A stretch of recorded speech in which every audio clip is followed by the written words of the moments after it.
Arestado ang top 10 most wanted person station level sa isinagawang manhunt operation mga tauhan ng Pasay City Police Station, Warrant and Subpoena Section bandang alas 7:05 ng umaga sa Pasadena Street, Barangay 70, Pasay City nitong Agosto 9 taong kasalukuyan.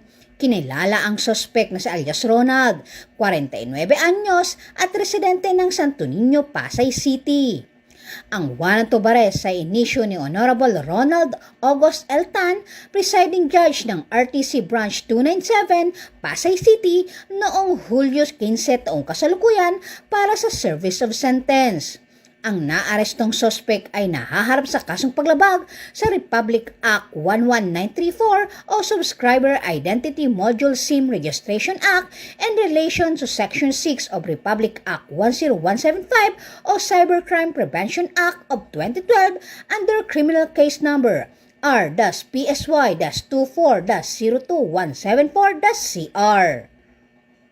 Mula dito sa Camp Bagong Diwa, Taguig City, ako po ang inyong PNN correspondent, Patrol Woman Ivy Corporal, alagad ng batas, tagataguyod ng Balitang Pulis.